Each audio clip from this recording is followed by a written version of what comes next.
Giro d'Italia. They climb up to Genna Silana, and I'm looking for a reaction behind from the blue jersey, the King of the Mountains. Are they going to be caught before the top, though? It certainly looks as they are.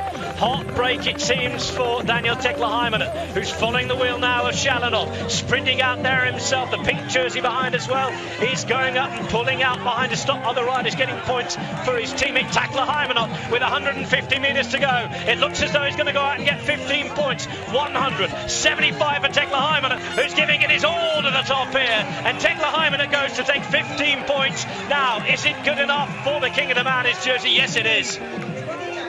Tekla-Hymanen goes into blue, and it's Maglia Azzurra.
شقيت من رمال علنا لعلنا لا لا حويا دوال علنا لعلنا على البلالو شقيت من رمال علنا لعلنا لا لا حويا دوال علنا لعلنا على البلالو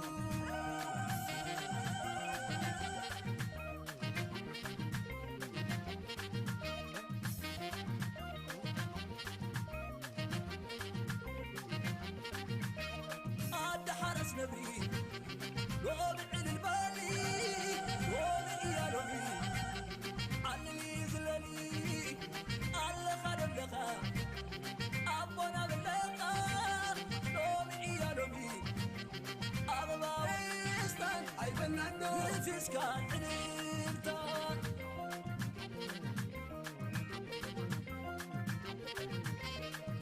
مقداتا توالي علنا لعلنا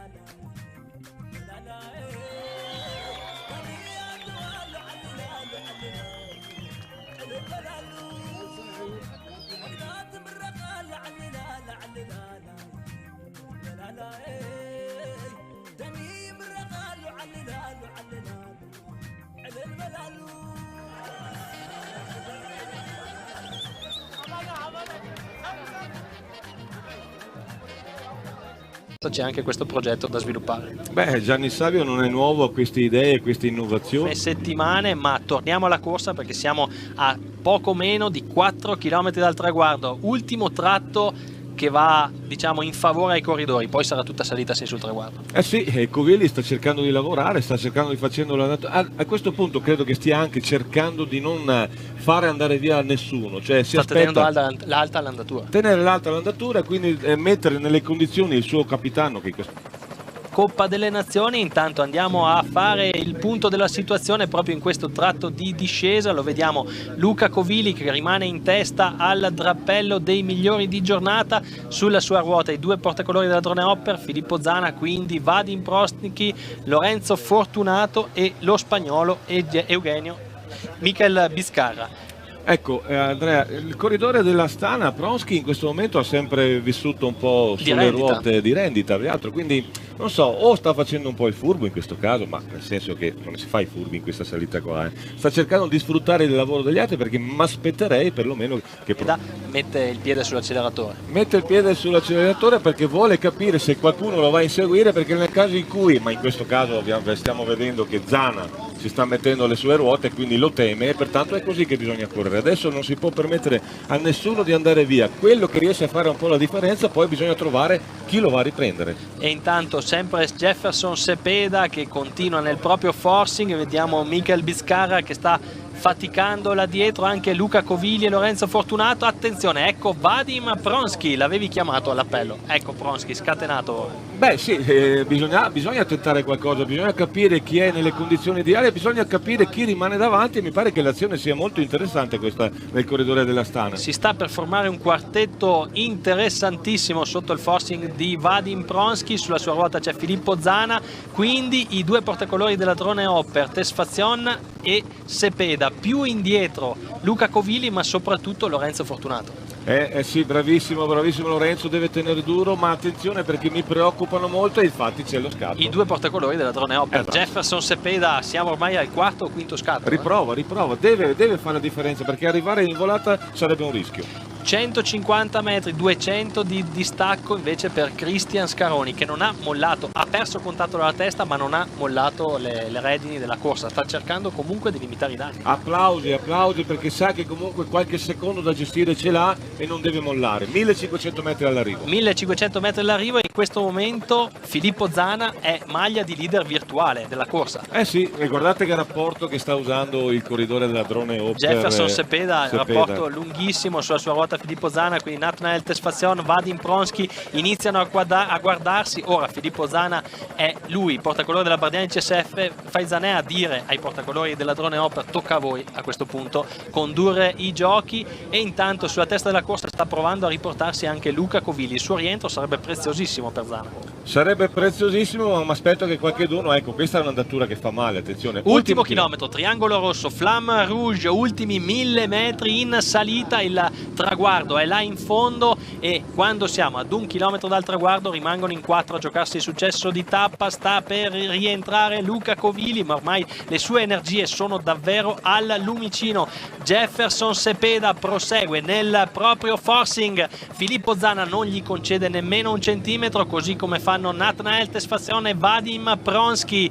Luca Covili ritrova le ruote del quartetto e quindi sono 5 gli atleti in testa alla corsa quando ci avviciniamo ormai al gran finale. Jefferson Cepeda non accenna a rallentare. Attenzione, cerca di tenere l'andatura alta perché qua si arriva in volata probabilmente, o vedremo se qualcuno riuscirà a fare uno scatto e fare la differenza. L'andatura di Cepeda è davvero forsennata. Mi pare che a questo punto è chiaro che sarà Tesfazion che farà la volata e quindi sarà una lotta probabilmente tra Tesfazion, tra Zana, tra Pronsky, vedremo un po', insomma. 3 corridori che sono tutti e 3 dotati comunque di uno spunto veloce, di un buon spunto veloce, perché Tesfazion è sicuramente forse il più veloce dei 3, ma sia Zana sia Pronsky sono ben attrezzati in caso di arrivi a ranghi ristretti. L'abbiamo visto ieri Zana arrivare proprio a pochi centimetri da Scaroni e quindi staremo a vedere che finale sarà. Intanto prosegue il lavoro di Jefferson Cepeda che sta tirando come se si trattasse di un arrivo in pianura e qui bisognerà decidere, scegliere